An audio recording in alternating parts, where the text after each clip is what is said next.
cannot be very hesitant to do that. Social, what people would say.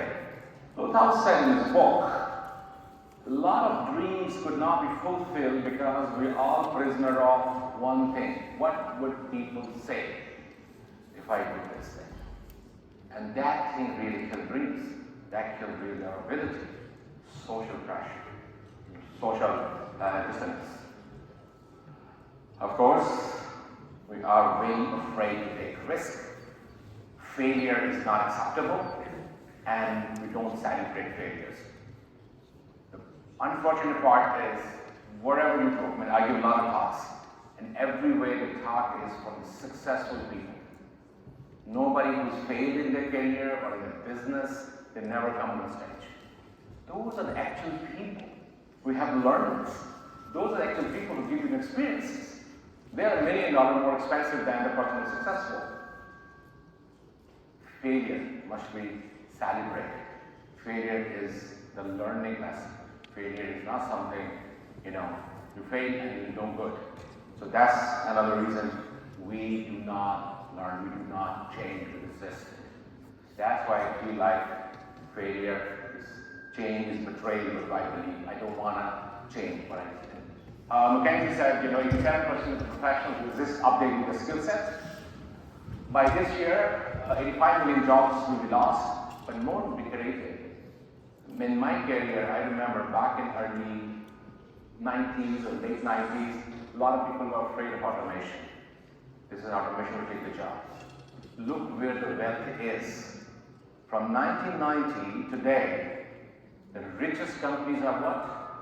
Tech companies, not the oil company, not the airlines, not the transportation, nothing else except the tech companies. So don't believe that it's going to change.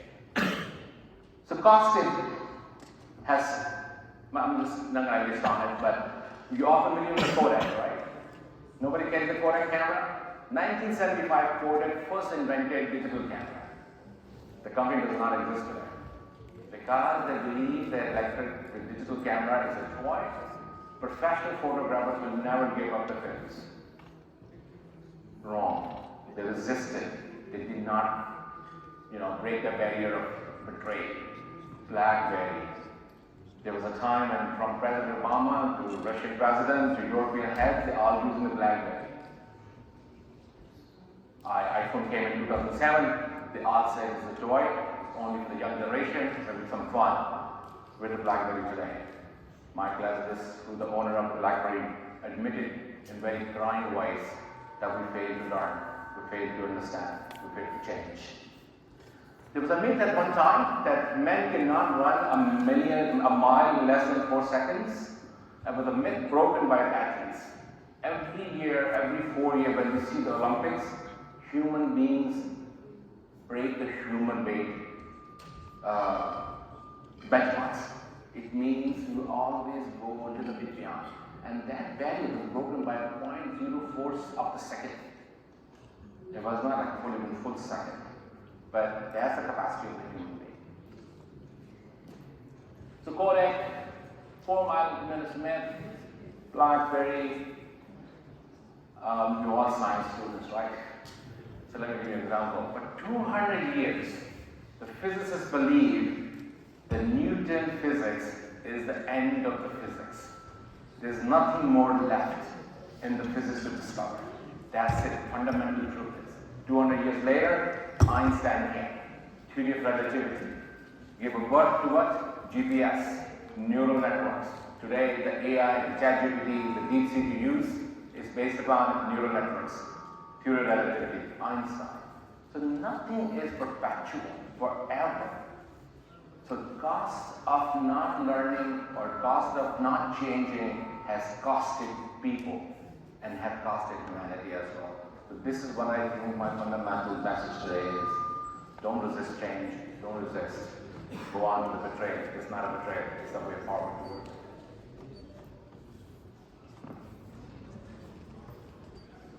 So in top companies today, a lot of people think I work for so many companies, so I believe that I'm going to give you a little mental barrier and lower it. Those companies are not outer space companies. Whenever from Microsoft, IBM, Oracle, Huawei, EDS, strategies, those are just common like you and me. Those executives are just like you and me. No change, nothing different. Really not big barrier we are putting in mindful things. They're all worried today. All big businesses are worried. You know who they're worried for? You guys. Because you know what you guys have? You guys have what I didn't have. If I want to start a business back in 1990, I have to buy servers, UPS, laptops, hire people. I cannot afford the compute. Today, you go and open an Amazon account, Azure, so you have all the powers which any multinational would have, as much you want, right? So let me give you some examples. So if I give you GPS, and I give you a mobile phone with a mouse, and I give you mobile data, can you build $1 billion company? Today? Yeah? Have people built it? Any example? Green, Uber, right? 3 things. They didn't have much. $1 billion companies. Any of them know? Keep trucking. Airbnb. All they needed are 3 things. That's how the thinking process was. But today what they're worried about, they're saying that Uber is called Uber syndromes. You know, the companies are worried because they don't know their competition. And they know the competition can come and destroy it. Taxis companies always worry about other taxi companies. Hotels were worried about the hotels. They never worried about the Airbnb. Netflix, the DVD services were worried about the DVD services, but they never worried about that. So they are worried about today, Uber syndrome. The few people can do this. The companies are scared because most of the companies are out of business because some young kid figured out something, and that's figuring it out. So I'm going to give you a few tips. I wish I could have more time. I'm going to run out. I'm going to give you a few tips before I leave the stage. How do you unlearn? So I developed this called Red Pill framework. So 3 things are important: curiosity, empathy, and the courage. So what's a curiosity? The very first thing you need to know, awareness. You need to be aware of what I don't know. The very common saying is, I don't know what I don't know, right? And how do I know what I don't know? It's called awareness. And that comes from the curiosity. And I'll give you an example from the Holy Book Quran as well. In Quran, there's over 700 ayahs which encourage you to be curious. The heat is the word used in that word. So I think in our Holy Faith book, our Holy Book Quran 3, has also encouraged us to be curious. Ask questions. Unfortunately, in this society, asking questions is, if you ask your father, it's disrespectful.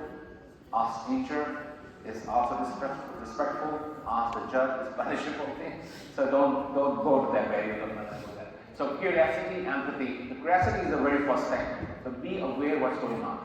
If you not know what's going on, you will never find out what's the way towards it. So curiosity is the very first thing. Then to unlearn. So how do you unlearn, which is very, very tough thing to do it. The unlearning is required empathy. Empathy is not a sympathy, it's not something related. Empathy is me putting into your shoes, me understanding and feeling what you are feeling, me understanding what you want. That's what empathy is. Put yourself into that perspective, and that should know what exactly you need to know and how it can work. The very common framework is anything you want to unlearn, ask why I know this and why I believe this. And ask 5 times. Keep asking until you peel off everything and you reach the roots of it. Why I need to believe what I believe. Why I know what I know. That's the 5 wise question. Devil's advocate, assign yourself or have a friend who does not like you that much.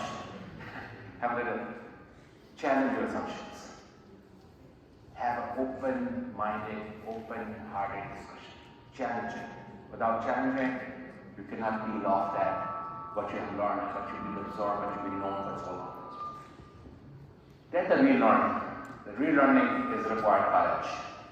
When I was doing my first programming job, it was Portland 77. And I was working for ITT Sheraton in Silicon Valley. So, no computer background, and computer science background. Not even a master's in computer sciences, I was project management. But I have a fundamental concept. So I was working for a very top company, ITT Sheraton in Silicon Valley. So they put me a project of auto lift. I'm not sure if you guys are too young for it. It was at that time, Lido kind of job, programming using AutoCAD and to develop AutoCAD solution. Because of the civil engineering, they hired me to develop a civil engineering software because I have domain knowledge. So I had to really learn the language to do the programming, but they hired me for being a civil engineer. So courage is an important part. There's a framework, I think if you guys have time, please assist this. It's called first principle thinking. Anybody know? Everybody know? Anybody does not know Elon Musk? Anybody doesn't know? Okay. Okay. That's the reason I put in as a final example when I was preparing the presentation. I said Elon Musk. So first, he developed a rocket which can go up and rocket can come back. Never happened before, right? Always rocket goes up, all the fuselage is wasted, and then one small unit come back, right? He said, no, rocket's gonna go up, rocket's gonna come back. What I'm gonna develop a car which runs out of batteries.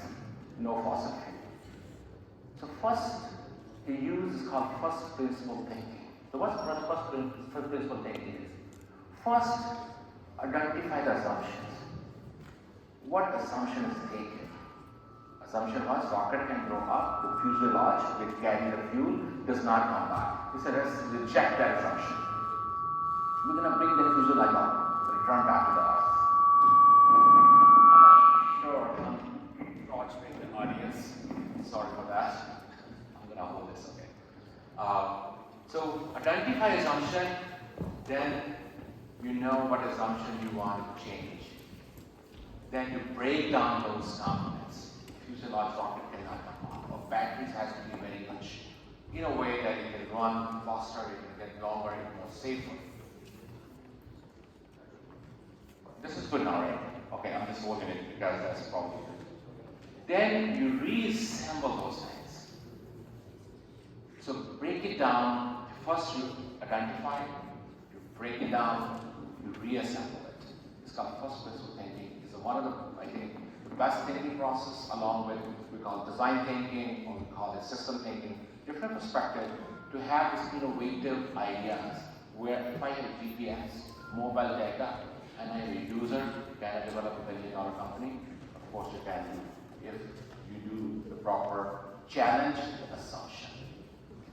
Don't say it cannot be done, it has not been done, it never be done. It defies physics, it defies chemistry, it defies any universal rules. Don't worry about it, you'll find the way. Of course, nobody said it's difficult. It's easier, it's going to be very difficult. Not going to be easy for you. So in disruption, I think that one of the things which nowadays everybody's living into it, they believe is hype. Say ChatGPT or DeepSeek, a lot of people believe it's no use. It's just a hype, it's just a learning model. You probably correct my English, that's about it. And we don't know. People, companies, the CEOs, they are thinking the biggest problem is we don't know it's a hype, it's a trend, it's a tsunami. Can I utilize it now? Can I capitalize it now? So really, really challenging. So I'm going to leave you with 4 good examples. I think if you have free time, please dig it out a little bit more on it, how these companies develop a disruption model. Starbucks is a coffee shop. You know how much money they hold? They hold more money than any banks. And they don't pay any interest. Out of this chart, 2 companies, not a bank, not a financial institute, PayPal hold $13 billion. Starbucks holds $1.2 billion. Zero in trust. They fail. How do you do that? How PayPal has so much money and how Starbucks has so much money? That's a business model. They have your money, no trust by you. That's a business model. I'm gonna just leave you guys with it. Amazon.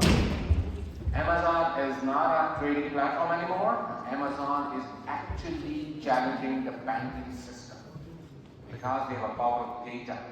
They know who's buying it, what they are buying it, who's selling it, what they are selling it, what their credit limits are, what they need, how much they don't, what their credit ratings are. So all this data power they're utilizing it is actually challenging the industry in the United States. Think about it. Amazon breaking the bank.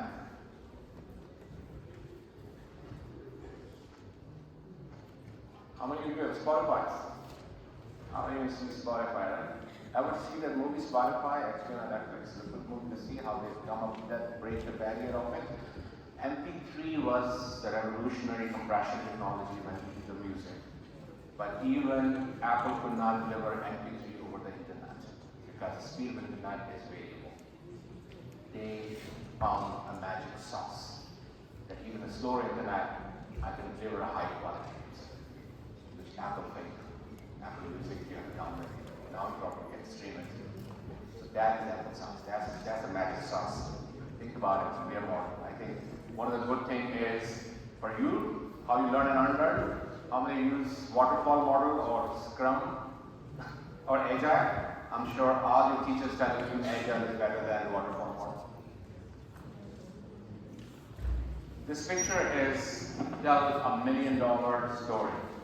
Amazon books actually destroyed physical bookstores, Barnes and Nobles. It took them out of the business because people were buying the books online.